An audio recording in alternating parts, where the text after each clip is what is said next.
The strongest people you know aren't calm by accident. They trained their inner world. There was a time when strength was misunderstood. People thought it lived in clenched fists, raised voices, unbreakable confidence. They believed strength meant never crying, never hesitating, never admitting fear. And for years, many tried to live by that design, only to discover it cracked under pressure. This is a story about a different kind of strength. Not the loud kind, not the kind that dominates rooms, but the kind that endures storms quietly. The breaking point. Eli had reached the moment most people don't talk about. The moment when nothing is technically wrong, yet everything feels heavy. From the outside, his life looked fine. He woke up early, went to work, paid his bills, answered messages with polite smiles. He was reliable, calm, the one people leaned on. But inside, something was eroding. He felt tired in a way sleep could not fix, irritable over small things, emotionally numb one day, overwhelmed the next. He wasn't weak. He had survived worse. That was the problem. For years, Eli had learned to suppress discomfort.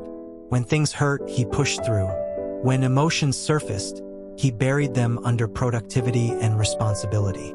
He told himself that being strong meant staying functional, no matter the cost. Until one evening, sitting alone in his apartment, he realized a terrifying truth. He had built his life to endure pain, but not to process it. That night, something shifted. Not dramatically, not all at once, but enough to start a redesign.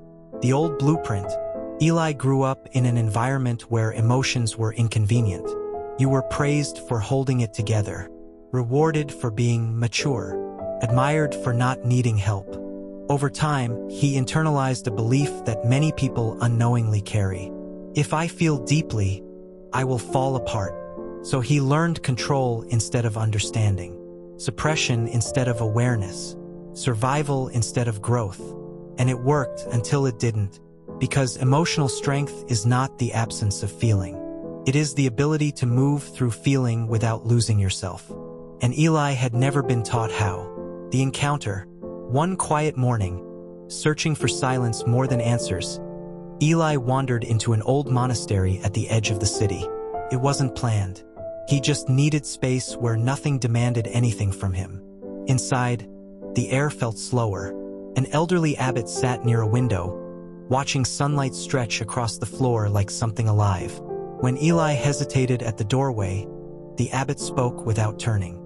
Most people don't come here to find peace, he said. They come here because something inside them is tired of being ignored. Eli didn't respond. He didn't need to. The abbot gestured for him to sit, redefining strength. You believe strength is something you hold, the abbot said gently. But strength is something you design. Eli frowned. Design? Yes, the abbot continued. Anything that lasts, buildings, bridges, lives, must be designed with pressure in mind. Not to resist it blindly, but to move with it. He paused. Most people design their emotional lives like concrete, rigid, unyielding, and when pressure comes, they crack. The words landed heavier than Eli expected. So what does emotional strength look like? Eli asked. The abbot smiled. It looks like flexibility without collapse, awareness without overwhelm, boundaries without isolation. Lesson 1. Strength begins with awareness. The abbot picked up a small bowl and filled it with water. If you never notice the cracks, he said, you will never know why the water leaks. Emotional awareness, he explained, is the foundation. Noticing emotions without judgment, naming them without shame, allowing them to exist without rushing to fix or silence them. You cannot manage what you refuse to acknowledge, he said. Eli realized how often he skipped this step. He felt discomfort and immediately distracted himself. He felt anger and labeled it exhaustion. He felt sadness and called it stress. He had been emotionally fluent, but illiterate. Lesson 2. Emotional strength is built, not claimed. You don't wake up strong, the abbot said.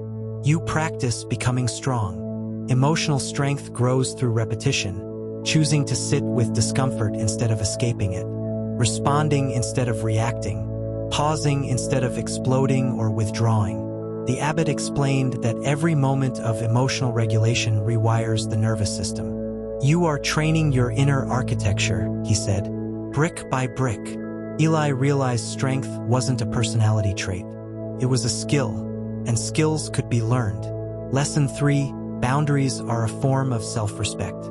For years, the abbot said, you have confused endurance with virtue.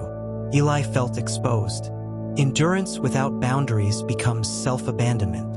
Emotional strength means knowing where you end and others begin, saying no without guilt, stepping back without explanation, choosing rest without justification. You cannot be emotionally strong if your energy belongs to everyone but you, the abbot said. That truth hurt, but it healed something too. Lesson 4. Feelings are signals, not threats. Your emotions are messengers, the abbot said, not enemies. Anxiety signals misalignment. Anger signals violated boundaries.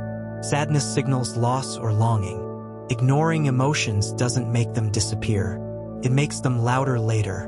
Eli realized how often he treated emotions like emergencies, something to suppress quickly before they caused damage. But the abbot taught him something radical. Listening prevents explosion. Lesson 5. Stillness is strength. Silence followed. Then the abbot spoke softly. True strength is not visible in motion, but in stillness. Emotional strength shows itself in pauses, in the ability to breathe before responding, to stay grounded when provoked, to choose clarity over chaos. It takes more strength to remain calm, the abbot said, than to react. Eli felt something settle inside him. The redesign. Eli didn't leave the monastery transformed. He left aware, and awareness changed everything. In the weeks that followed, he practiced noticing, naming, pausing. When stress rose, he didn't fight it. When emotions surfaced, he listened. When boundaries were crossed, he spoke. Slowly, the exhaustion lifted, not because life became easier, but because he stopped carrying unnecessary weight. He was no longer building a life that merely survived pressure. He was designing one that could hold it. The abbot's final words echoed in his mind. Emotional strength is not about never breaking. It is about knowing how to rebuild better every time. This is where the story turns to you, because emotional strength is not reserved for monks or philosophers. It is available to anyone willing to redesign their inner world. You are not weak for feeling deeply. You are not broken for struggling. You are not behind for needing time. You are in the process of becoming. The world may reward numbness, but fulfillment belongs to those who feel. Design your emotional strength with intention. Build it with awareness. Protect it with boundaries. And honor it with stillness. Because the strongest people are not the ones who feel nothing. They are the ones who feel everything and remain standing.